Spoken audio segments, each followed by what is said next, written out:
Hi, this is Charlie Turnbull. We are masterclassing it up. We are talking Le Gruyere AOP. Le Gruyere AOP. Now, this is just one of the great cheeses of the world. There is absolutely no question. And I love so many things about it that I'm going to start with saying it's got a great business model. I know, so dull. Right, but let's get Cheese Cam onto the system. There it is, right there. Absolutely. Now, this is a cheese that is commonly seen as being the classic of the Alpine style, sometimes called in some parts of the world the Swiss style. Now, in making Swiss cheese, you are looking for an absolutely even curd, absolutely no blemishes there whatsoever. We can see in some cheeses things like holes, like Emmental, and that, but the curd itself smooth as a baby's bottom right across the top there. Now, that is achieved by the process of aging and pressing and cutting and the way it's set and a whole bunch of bits in the middle. And that is really characteristic of both Gruyere and Alpine cheeses. You can tell it immediately. The rind varies depending on the cheese maker and the affineur. So that can be, but you typically get these dotted bits. Can you see that kind of dotted effect from the way the cheese is stored?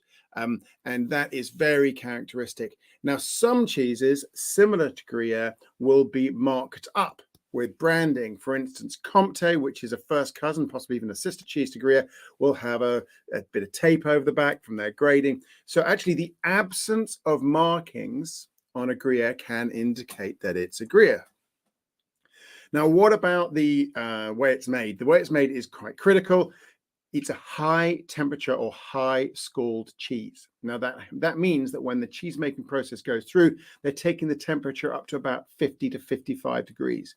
Why does that matter? Two very important things happen. One, you're beginning to pick out the bacteria from the starter that you want to process through or process your curd through and age your cheese to give the flavors it wants.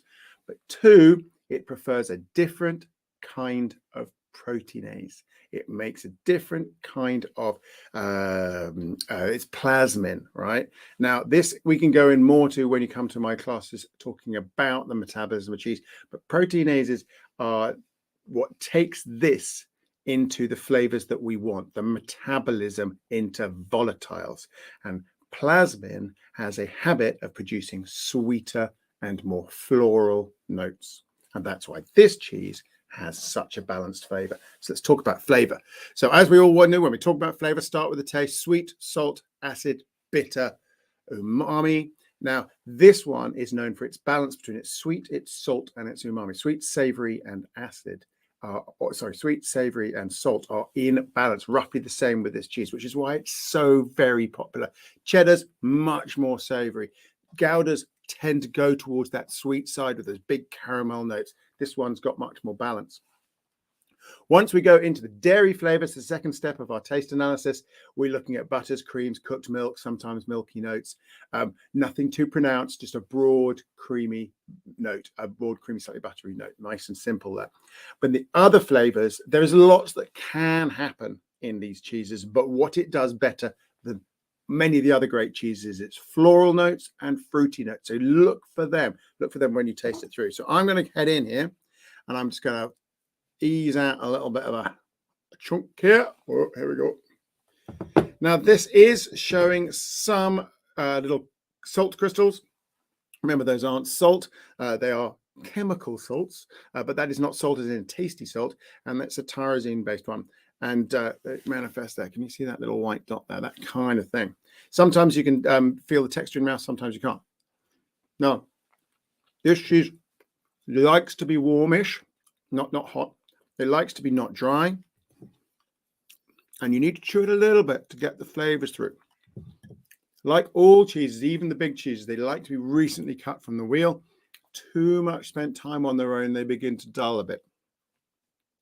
This one has it's got that balanced sweetness, the savory and the salt and the sweetness, really nice.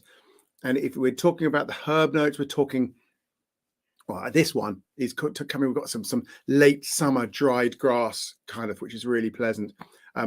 Not so many fruity notes here, more that herbal, floral, a bit of flower notes there. Really nice.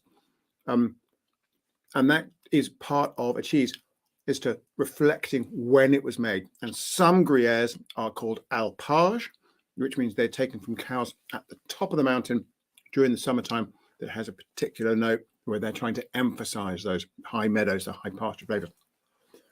Now, there are different kinds of Le Gruyere. You've got reserves and stuff like that. They tend to be clustered around the bottom end of the age spectrum, so the 7 to 12 months. And those are classifications you'll find on the Gruyere website. Those are valid and useful.